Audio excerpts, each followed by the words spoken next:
구독과 좋아요, 알림 설정 꼭 해주시고요. 영상 보시기 전에 누르셔도 됩니다.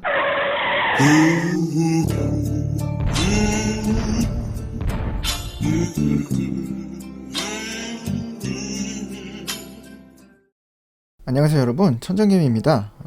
주말들은 잘 보내셨는지요? 지난 영상에서 얼마나 원칙이 중요한지, 또한 그 원칙 속에서 가장 먼저 정립해야 되는 것은 손절 원칙이라고 말씀을 드렸었습니다. 자, 그럼 저번 영상에서 원칙 중 손절을 중점으로 제가 말씀드렸다면, 이번 영상은 입절 원칙에 좀 더 집중해서 팁을 드리고자 합니다. 물론 원칙에는 답이 없습니다. 그저 자신이 많이 실컷 얻어 터져보기도 하고 때려보기도 하면서 자신의 입맛에 맞게 설정하는 것이 가장 이상적입니다. 물론 많은 분들이 제대로 이해하셨겠지만, 어떤 분들은 저번 영상의 키워드를 무조건 손절해야 한다로 이해하신 분들도 많으신 것 같은데, 손절은 거들 뿐 키는 바로 이 원칙을 정하는 것입니다. 이 원칙 안에서 손절 원칙도 생기는 거고 입절 원칙도 생기는 거고, 무수히 많은 다른 원칙들을 하나하나 대입하면서 자기만의 원칙을 정해 나가야 한다는 게 핵심 포인트였습니다. 내가 만약 손절은 절대 하지 않는다고 원칙을 정했다? 그럼 절대 손절하지 않는 원칙을 지키시면 됩니다. 여기서는 오히려 한 번이라도 손절을 하면 오히려 이것도 저것도 아니게 됩니다. 그렇게 손절을 절대 안 하면서 매매를 하다가 100번 해봤는데 승률이 1승 99패다. 그러면 그때 이건 사람이 할 짓이 못 되는구나 하고 다시 손절 원칙을 변경하시면 됩니다. 물론 이때는 이 원칙 세우기 기간은 제가 말씀드렸듯이 무조건 소액으로 테스트를 해보셔야 됩니다.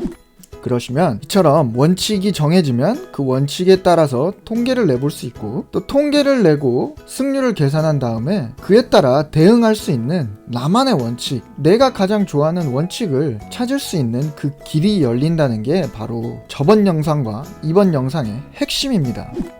자, 그럼 오늘은 손절보다는 조금 더 웃으면서 공부할 수 있는 입절에 대한 팁을 좀 드릴까 합니다.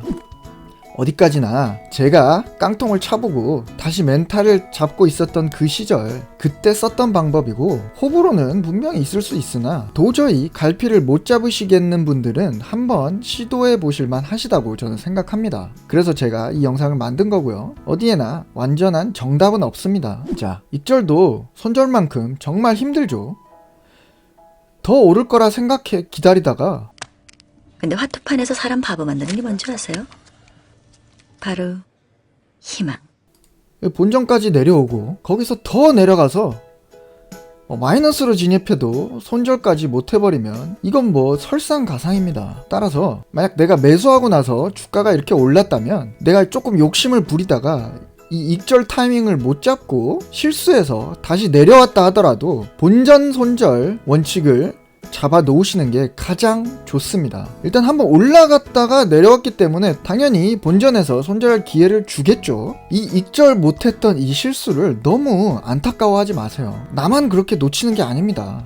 누구나 다 그렇습니다. 누구나 다 이 입절할 수 있는 기회를 수도 없이 놓칩니다. 하지만 중요한 건 이 입절 타이밍을 놓치시는 건 그나마 괜찮습니다. 하지만 정말 여기서 언제라도 입절할 타이밍을 놓치셨다면 이 본전 손절은 정말 이악물고 하세요. 입절도 실수했는데 본전 손절도 절대 실수하지 마세요. 이 타이밍에는 뭐 이후에 올라가든 내려가든 그거 미래 생각하지 마시고 그냥 본전을 터치했다 하면 그냥 무조건 손절하세요. 왜냐면 이미 나는 여기서 실수를 한번 했던 전적이 있기 때문에 이걸 먹을 자격이 없습니다. 그냥 본전 손절이 내게 주어지는 마지막 기회라고 생각을 하시고 꼭 하시기 바랍니다. 만약 이것까지 놓치신다면 이건 절대 괜찮은 게 아니고 누구나 하는 실수가 아닙니다. 그러니 이 라인은 정말 이악물고 꼭 지켜주세요. 만약 내가 매수하고 나서 한 번도 오르지 않고 그냥 하락한다? 그러면 이전 영상에 제가 설명드린 것처럼 매수하기 전에 내가 미리 정해놨던 그 손절 원칙에서, 그 라인에서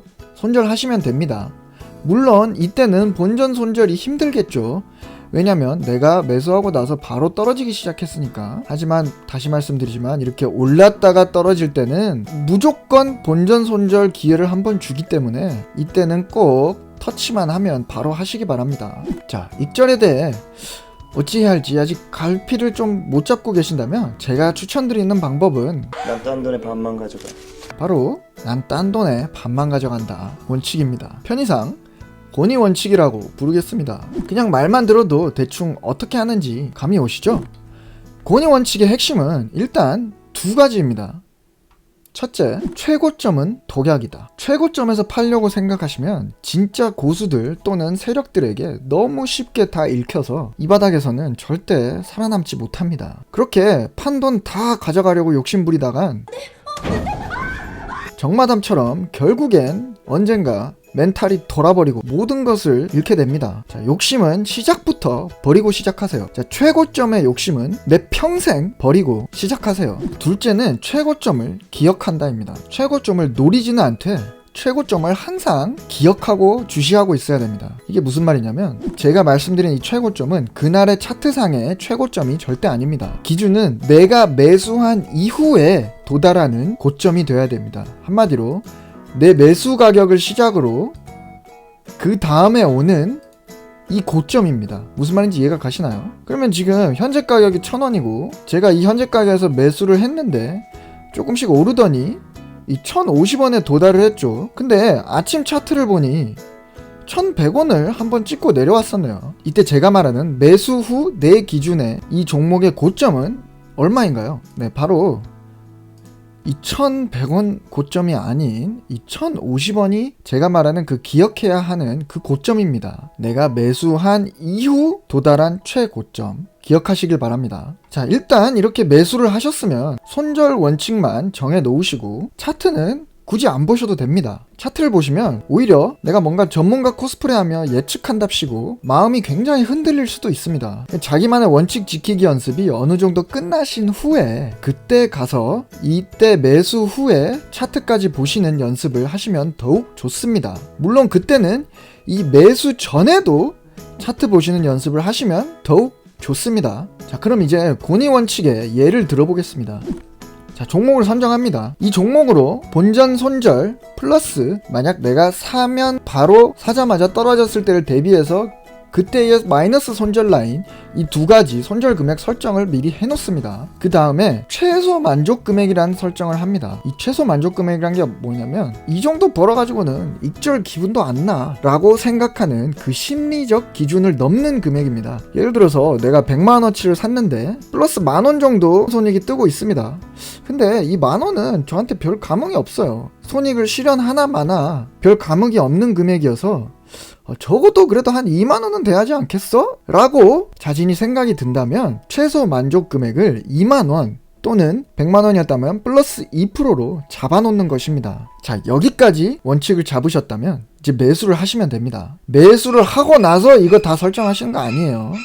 이 모든 걸 설정하고 나서 매수를 하시면 됩니다. 자, 그러면 예를 들어 보겠습니다. 수익이 나의 최소 만족 금액인 2만원을 넘어서 계속 올라갑니다. 그럼 내가 매수한 이후 기준의 고점은 계속 상승하고 있는 거겠죠. 여기서부터 고니 원칙을 적용시켜 봅시다. 자, 더 올라가더니 4만원이 됐어요. 제 계좌에 플러스 4만원이 뜹니다. 그럼 고니 원칙은 얼마인가요? 바로 딴 돈의 절반인 2만원입니다. 그래서 뭐 올라가는 거 지켜보다가 나는 이때까지 50%가 떨어지기만을 기다리는 겁니다. 얼마나 마음 편하나요? 보통 우리 떨어질 때는 마음이 불편하죠. 아이씨, 내가 4만원에서 팔았어야 되는데 막 이런 생각 들잖아요. 안 그러셔도 됩니다. 고점에 도달할 때마다 나는 수익 실현을 하기 위해서 떨어지기만을 기다리는 거예요. 이런 기분 한번 느껴보시고 싶지 않으신가요? 자, 그러면 2만원 오기만을 기다립니다. 왜냐면 4만원과 2만원 사이에 그 어떠한 금액이든 내 원칙에 어긋나기 때문에 이때 내가 매도를 하면 아야 슬슬 오한마 준비해야 쓰겠다.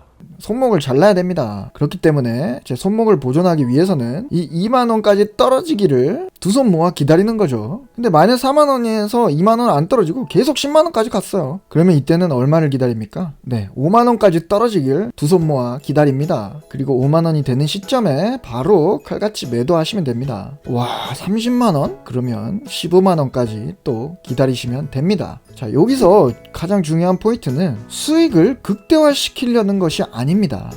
이 욕심을 버리셔야 돼요. 무엇보다 이 권위 원칙을 지키는 것이 가장 중요합니다. 그리고 아이러니하게도 이 권위 원칙을 지켜나가다 보면 오히려 수익이 극대화될 확률이 더 커지는 것을 보실 수 있습니다. 자, 아까 이 마이너스 30만원일 때 내 원칙은 15만원에 매도를 해야 되는데 내가 조금 욕심을 부려서 이 30만원에서 살짝 한 20만원까지 떨어졌을 때 제가 매도를 했다고 생각을 해봅시다. 물론 수익은 제가 극대화 시켰죠. 원래 원칙보다도. 하지만 이건 실패한 겁니다. 방금 순간 5만원을 더 익절보고 굉장히 좋을 수는 있으나 앞으로 있을 내 주식 라이프에 이건 마이너스 1000만원을 가져다 줄 선택입니다. 자, 30만원을 찍고 20만원에서 나는 익절을 했는데 조금 더 떨어져서 한 17만원까지 가더니 15만원은 도달하지 않고 이 주식이 40만원을 가버립니다. 그럼 또 그 기억은 원칙을 지키지 않음으로 인해서 평생 나를 괴롭히게 됩니다. 따라서 나의 원칙을 지키는 것은 돈을 벌던 잃던 그게 지금이든 그때였던 언제나 맞는 선택입니다. 반대로 원칙을 지키지 않는 것은 지금이었던 그때였던 결과가 어떻게 이후에 나왔던 언제나 틀립니다. 자, 그럼 대한민국이 아주 좋아하는 권위 원칙의 경우의 수에 대해서 한번 짚어보도록 하겠습니다. A라는 종목을 100만원치 매수했습니다. 나의 최소 만족 금액은 2만원입니다. 또 권위 원칙 50%로 설정했습니다. 자, 실시간 손익이 내가 매수하자마자 플러스 만원이 됩니다. 그런데 바로 다음에 본전까지 떨어집니다. 그럼 그냥 매도하시면 됩니다. 끝! 자, B라는 종목이 있습니다. 마찬가지로 100만원을 매수했고 최소 만족 금액은 2만원입니다. 권위 원칙은 50%고요. 여기서 나의 손절 원칙이 마이너스 2%였는데 시작하자마자 마이너스 만원이 됩니다. 또 시간이 좀 지나니 마이너스 2만원, 마이너스 2%에 도달합니다. 그럼 바로 손절 매도하시면 됩니다. 끝! 자, C라는 종목을 마찬가지로 똑같이 매수를 했습니다. 매수 후 급격히 오릅니다. 플러스 20만원까지 갔습니다. 20만원을 찍더니 쭉쭉쭉 빠지더니 플러스 10만원까지 빠졌습니다. 그럼 전 고점에 50%에 도달했죠. 바로 매도하시면 됩니다. 10만원 익절 나있다. 끝! D 종목이 있습니다. 똑같은 조건입니다. 매수했더니 10만원까지 올랐어요. 그러더니 7만원까지 조금씩 떨어집니다. 이때는 팔면 안 되죠. 왜냐면 전 고점의 반은 5만원이니까요. 5만원까지 아직 오지 않았어요. 그러더니 다시 16만원까지 급상승합니다. 그리고 나선 8만원까지 떨어집니다. 전 고점 16만원에 50%까지 왔죠. 8만원 익절하고 매도합니다. 나이스. 끝. 이 종목이 있습니다. 이 전 영상에 제가 말씀드린 리신 원칙 기억하시죠? 그것까지 한번 접목시켜 보겠습니다. 내가 목에 칼이 들어와도 시가에 사서 종가에 판다 라는 원칙을 세웠다고 가정해 봅시다. 제가 매수했는데 10만원이 올랐어요. 조금 떨어져서 8만원이 됩니다. 다시 또 급격하게 오르더니 18만원이 돼요. 전 고점이죠. 또 조금 떨어져서 15만원이 됩니다. 그 다음 또 올라 20만원이 됩니다. 그런데 이 20만원이 3시 20분이었어요. 동시호가 시작 시점입니다. 이때가 고점이에요. 그러면 그냥 종가 매도하면 되겠죠. 내 원칙은 시가에 사서 종가에 매도하는 거였으니까. 그러면 권위 원칙은 50% 잡았는데도 불구하고 동시호가에 약 한 만원 정도만 하락해서 무려 19만원에 익절을 할 수도 있습니다. 물론 19만원이 아니라 종가에 22만원까지 올라버릴 수도 있고 권위 원칙인 50%인 뭐 10만원까지 떨어져 버릴 수도 있습니다. 하지만 이렇게 리신 원칙과 이 권위 원칙을 접목시킨다면 또 이러한 시너지가 생기겠죠. 자, 19만원 익절 나이스. 끝.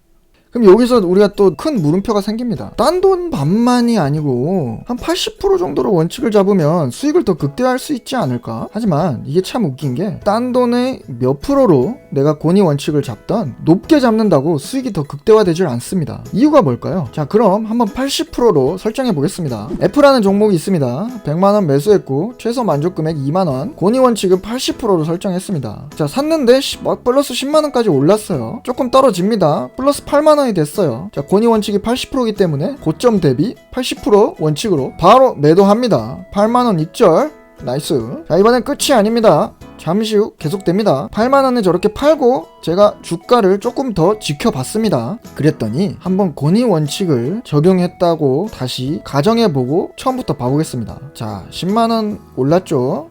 8만원까지 떨어졌습니다. 아직 50%가 되지 않았기 때문에 매도 안 합니다. 6만원까지 떨어졌어요. 아직도 50% 안 왔죠. 6만원을 또 저점으로 찍더니 다시 12만원까지 오릅니다. 12만원을 찍고 또 조금 내려옵니다. 10만원, 또 10만원을 찍더니 20만원까지 올라갑니다. 그리고 20만원을 단기 고점으로 또 찍더니 이제는 힘이 다 빠져서 플러스 10만원까지 떨어져 버립니다. 자, 권위 원칙의 50%, 전 고점 20만원에 50%, 10만원. 이때 매도하시면 되겠죠. 10만원 익절. 나이스. 그러면 그 전에 이 80%로 설정했던 것보다 오히려 50%로 설정했음에도 불구하고 더 큰 익절을 받습니다. 이게 왜 그럴까요? 이처럼 오히려 50%인 권위 원칙을 지켰을 때 익절 금액이 더 클 가능성도 있고, 또 의외로 이런 경우가 굉장히 자주 옵니다. 왜 그럴까요?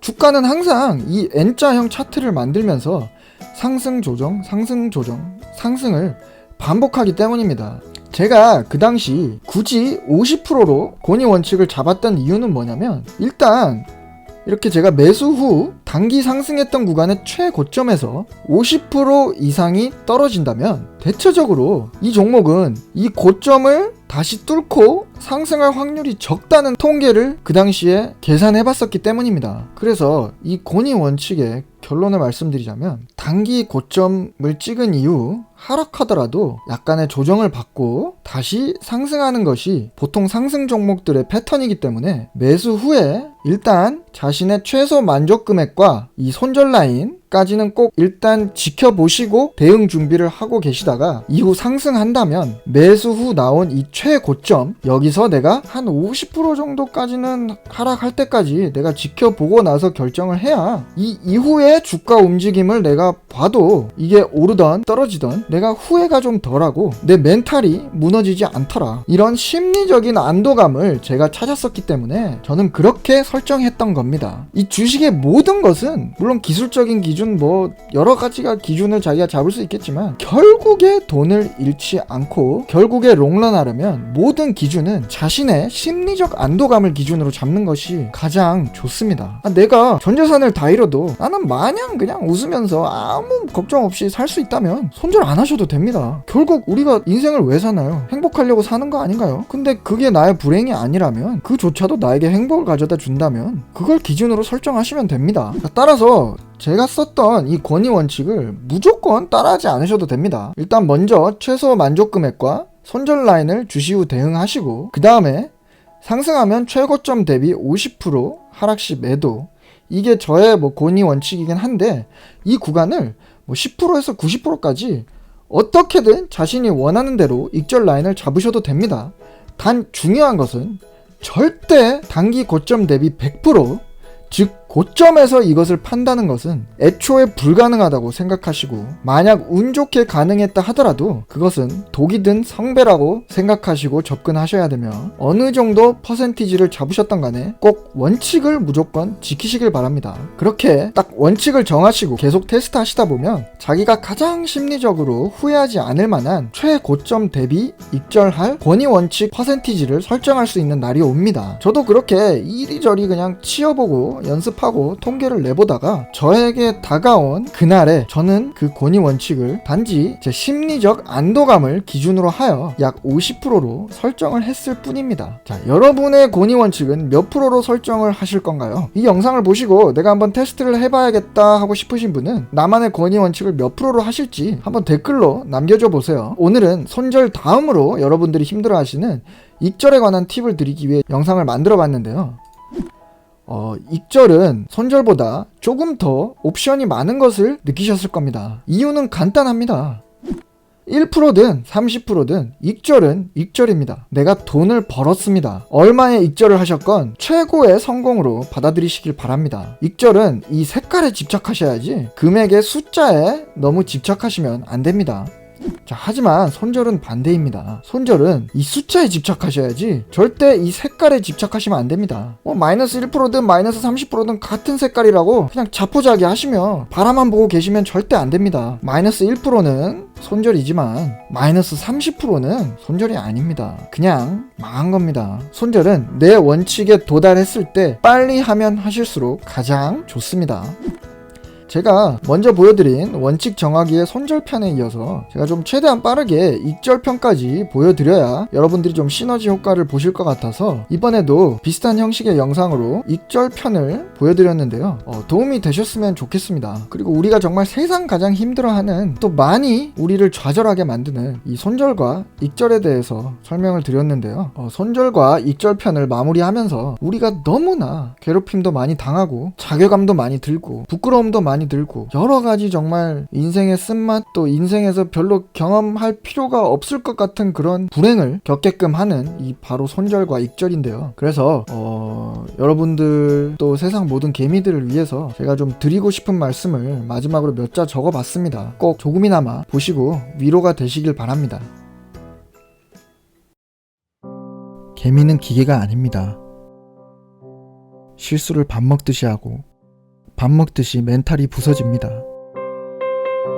하지만 우리가 할 수 있는 건 자포자기하지 않고 또 놓아버리지 않고 지푸라기라도 잡는 절박한 심정으로 어제 실수했더라도 오늘은 절대 안 해야지라는 마음가짐으로 매일매일 새 출발하는 수밖에 없습니다. 반복되는 실수에도 반복되는 마음가짐을 갖는 것만이 우리가 할 수 있는 최선입니다. 적어도 그렇게 수백 번을 쓰러져도 오뚜기처럼 다시 일어나 최대한 원칙을 지키다 보면 언젠가는 이제 좀 뭔가 되는 것 같네 라고 느끼는 그날이 꼭 올 것입니다. 불행이 오지 않는 인생은 살 수 없으나 불행을 극복하는 것은 언제나 가능합니다. 세상 모든 개미들, 그날까지 오늘도 화이팅입니다.